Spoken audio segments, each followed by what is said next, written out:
Operation no pain killer, చిన్న injection ద్వారా మోకాలు మరియు నడుము నొప్పులకు దీర్ఘకాలిక పరిష్కారం. డాక్టర్ ప్రకాష్ గుడిపూడి. 18 ఏళ్ల అనుభవం, 8,000కు పైగా హ్యాపీ పేషెంట్స్. సంప్రదించండి Allied's pain and pain management centre, Hyderabad. Back to news. Cambodia cyber నేరస్తుల నుంచి తెలుగు వారికి విముక్తి లభించింది. 38 మంది బాధితులు కంబోడియా నుంచి విశాఖ చేరుకున్నారు.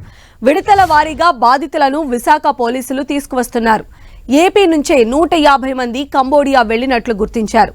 డేటా ఎంట్రీ ఆపరేటర్ ఉద్యోగాలు ఇప్పిస్తామని చెప్పి హ్యూమన్ ట్రాఫికింగ్ చేస్తున్నారని తెలిపారు.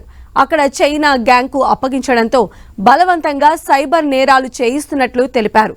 కేసులో లోతైన విచారణ కోసం 20 మంది సిబ్బందితో సిట్ ఏర్పాటు చేశారు.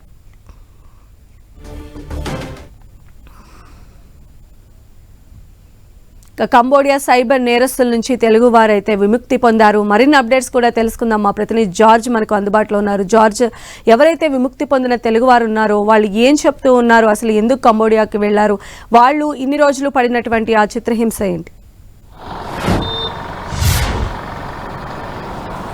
ముఖ్యంగా వీళ్ళంతా కూడా అత్యధిక శాలరీ వస్తుందన్న ఆశతో, అంటే అత్యధికంగా డబ్బు సంపాదించవచ్చు కంబోడియాలో అంటూ కూడా వీళ్ళంతా వెళ్ళడం జరిగింది. అప్పటికే అక్కడ చాలామంది తెలుగువారు సైతం కూడా అక్కడ ఇలాంటి పనులు చేస్తూ ఉండడంతో వాళ్ళంతా కూడా ఆశ చూపిస్తూ ఉన్నారు. ఈ నేపథ్యంలోనే అక్కడ ఉన్న ఏదైతే చైనాకు సంబంధించిన ముఠా అక్కడ కొంతమంది తెలుగువారిని హైర్ చేసుకొని అక్కడి నుంచి ఇక్కడ ఎవరైతే ఈ విశాఖలో ఏజెంట్స్ ఉన్నారో దాదాపుగా ఈ ఏజెంట్స్కు వాళ్ళకి ఎంతమంది రిక్రూట్మెంట్ కావాలో వాళ్ళకి సమాచారం అందిస్తూ ఉన్నారు. రీసెంట్గా సంతోష్ అనే వ్యక్తి ఒక అతను ఫోన్ చేసి మాకు 40 మంది వరకు కూడా డేటా ఎంట్రీ ఆపరేటర్లు కావాలంటూ కూడా ఫోన్ చేయడం జరిగింది చుక్కా రాజేష్ అనే వ్యక్తికి. ఆ చుక్కా రాజేష్ అనే వ్యక్తి ఈ 40 మందికి కావాలంటూ కూడా డేటా ఎంట్రీ ఆపరేటర్లు కావాలి. వీళ్ళకి సంబంధించి చూసుకున్నట్లయితే కనుక ఒక నెలకే చూసుకున్నట్లయితే ఒక $700 నుంచి $1000 వరకు అమెరికా డాలర్లు సంపాదించవచ్చు అంటూ కూడా ఆన్లైన్ సోషల్ మీడియా ద్వారా ఆయన ప్రచారం చేశారు. ఈ నేపథ్యంలో 27 మంది వాళ్ళంతా కూడా కంబోడియా వెళ్లేందుకు వాళ్ళు దరఖాస్తు చేసుకున్నారు. వాళ్ళందరి వద్ద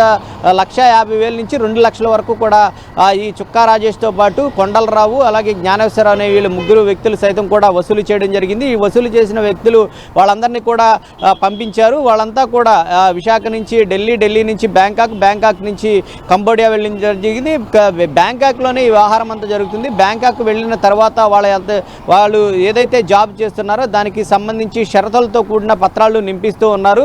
దాని ప్రకారం అంతా కూడా వాళ్ళు జాబ్ చేయాల్సి ఉంటుంది. చేయని పక్షంలో వాళ్ళు వెనక్కి వచ్చేయాలంటే 5 లక్షల వరకు కూడా చెల్లించాలంటూ కూడా డిమాండ్ చేస్తూ ఉన్నారు. ఒకవేళ చెల్లించిన పక్షంలో లేదంటే ఎదురు తిరిగినా కానీ వారి మీద మీరు డ్రగ్స్ సప్లై చేయడానికి వచ్చారని చెప్తాము, హెరాయిన్ సప్లై చేయడానికి వచ్చామని వాళ్ళందరినీ కూడా ఒక గదిలో బంధించేసి ఆ గదిలోనే ఈ డ్రగ్స్కి సంబంధించిన కొన్ని ప్యాకెట్స్ వాళ్ళు పెట్టి వాళ్ళ భయభ్రాంతులకు గురి చేస్తూ ఉన్నారు. ఈ నేపథ్యంలో కొంతమంది అక్కడ మాకు చెప్పింది వేరు ఇక్కడ చేయిస్తున్నది వేరు అంటూ కూడా అక్కడ వాళ్ళ ఏదైతే చైనా గ్యాంగ్తో వాగ్వాదం పెట్టుకున్నారు. ఈ నేపథ్యంలో వాళ్ళంతా కూడా తెలుగువారి మీద కంబోడియాలో కేసు పెట్టారు. ఆ కేసు పెట్టిన నేపథ్యంలో వాళ్ళంతా ఇక్కడ విశాఖ పోలీసులకు సమాచారం అందించడం జరిగింది. తాము మోసపోయాము, ఇక్కడంతా కూడా జరిగేది చాలా ఫ్రాడు, ఇక్కడ ఫేస్బుక్ కానీ అలాగే ఇన్స్టాగ్రామ్కి సంబంధించి కానీ మరి ముఖ్యంగా ఈ క్రిప్టో కరెన్సీకి సంబంధించి వీళ్ళంతా కూడా తెలుగువారిని యాడ్ చేసి వాళ్ళంతా డేటానంతా కూడా తెలుగువారి డేటాని సేకరిస్తున్నారు, అక్కడి నుంచి సైబర్ నేరాలకు పాల్పడుతున్నారంటూ కూడా చెప్పడం జరిగింది. అయితే ఇప్పటికే చూసుకున్నట్లయితే కనుక ఒక్క విశాఖలోనే గత 2 సంవత్సరాల్లో 120 కోట్ల వరకు కూడా సైబర్ నేరగాళ్లు కొల్లగొట్టడం జరిగింది. నిన్న మొన్న అంటే 3 రోజులకు సంబంధించి చూసుకున్నట్లయితే కనుక 7 కోట్ల వరకు కూడా వాళ్ళు కొల్లగొట్టారు. అంటే ఈ విధంగా సైబర్ నేరాలు తెలుగువారి డేటానంతా కూడా వీరు సేకరించి సైబర్ నేరాలకు పాల్పడుతున్నట్లు గుర్తించారు. ఈ క్రమంలోనే అక్కడ ఉన్న ఏదైతే భారత రాయబారి ద్వారా వాళ్ళకి సమాచారం అందించి వాళ్ళందరినీ కూడా తీసుకువచ్చే ప్రయత్నం అయితే చేయడం జరిగింది. ఇప్పటికే చూసుకున్నట్లయితే కనుక 38 మందిని తెలుగువారందరినీ కూడా విశాఖకు తీసుకురావడం జరిగింది. వారి నివాసాలకు సైతం కూడా పంపించారు. మరికొంతమందిని కూడా తీసుకువస్తూ ఉన్నారు. విడతల వారీగా వీళ్ళందరినీ కూడా తీసుకువచ్చే ప్రయత్నం చేస్తూ ఉన్నారు.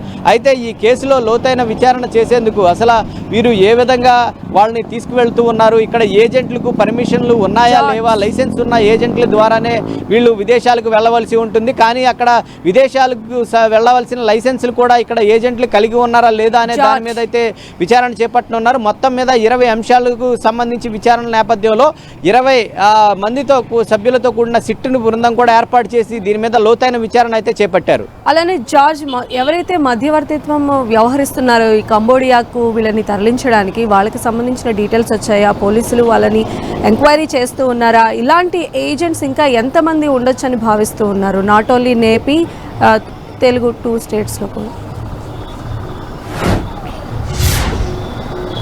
ఎస్, అంటే ఈ వ్యవహారం అంతా చూసుకున్నట్లయితే కనుక దేశవ్యాప్తంగా కూడా ఏజెంట్ల ద్వారానే వీళ్ళంతా కూడా కంబోడియా వెళ్తున్నట్లు గుర్తించారు. దేశవ్యాప్తంగా దాదాపుగా 10,000 మందికి పైగా కూడా వాళ్ళు ఉండే అవకాశం ఉందని అంచనా అయితే వేయడం జరుగుతుంది. అయితే వీళ్ళు ఏజెంట్ల ద్వారా, అంటే అక్కడ ఉన్న తెలుగువారిని, అక్కడ చైనా ముఠ తెలుగువారిని హైర్ చేసుకుంటుంది. వాళ్ళు ఇక్కడ ఉన్న ఏజెంట్లకు సమాచారం అందించి వాళ్ళకి ఎంతమంది కావాలనేది వాళ్ళు చెప్తూ ఉన్నారు. అయితే ఏజెంట్లకు వాళ్ళు కమిషన్ కూడా ఇస్తూ ఉన్నారు. వచ్చిన ప్రతి ఒక్కరికి కూడా, ఏదైతే ఈ దరఖాస్తు చేసుకున్న ప్రతి ఒక్కరి దగ్గర నుంచి కూడా 1,50,000 నుంచి 2 లక్షల వరకు కూడా వసూలు చేయాలంటూ కూడా చెప్తూ ఉన్నారు. ఆ వసూలు చేసిన దాంట్లో కమిషన్ కూడా వాళ్ళకి ఇస్తామని చెప్పడంతో ఈ ఏజెంట్లు సైతం కూడా వీళ్ళని పంపించేందుకు ఆసక్తి చూపుతూ ఉన్నారు. అయితే దీనికి సంబంధించి లైసెన్స్ కూడా ఉండాలి. దీనికి సంబంధించి లైసెన్సులు ఉన్నాయా లేవా అనే దాని మీద కూడా పోలీసులు లోతైన విచారణ చేస్తున్నారు. విశాఖ నుంచే వీళ్ళంతా కూడా వెళ్ళింది. 150 మంది వరకు కూడా విశాఖ నుంచే, తెలుగు వారంతా కూడా విశాఖ నుంచే వెళ్ళినట్టు గుర్తించడం జరిగింది. దాదాపుగా విశాఖలో 70 వరకు కూడా, 70 నుంచి 75 వరకు ఏజెన్సీలు ఉన్నాయి. ఆ ఏజెన్సీల మీద దృష్టి పెట్టారు. అంతేకాకుండా వాళ్ళు క్రెడిట్, డెబిట్ కార్డుల యొక్క ట్రాన్సాక్షన్, మేక్ మై ట్రిప్కి సంబంధించి, అలాగే వీసాకి సంబంధించి మెయిల్స్, ఫోన్ కాల్స్, వీటిలన్నిటి మీద దృష్టి పెట్టి ఏజెన్సీలు ఏ విధంగా వీళ్ళని పంపిస్తూ ఉన్నారు, ఏ విధంగా వీళ్ళని రవాణా చేస్తూ ఉన్నారు, ఎక్కడికి పంపిస్తూ ఉన్నారు అనే దాని మీద లోతైన విచారణ అయితే చేపట్టారు. ఈ సిట్ బృందం అంతా కూడా దీని మీద పనిలో ఉంది. మొత్తం డీటెయిల్స్ అన్ని తీసి చైనా ముఠాన్ని సైతం కూడా అరెస్ట్ చేసేందుకు అయితే పోలీసులు రంగం సిద్ధం చేశారు. Right George.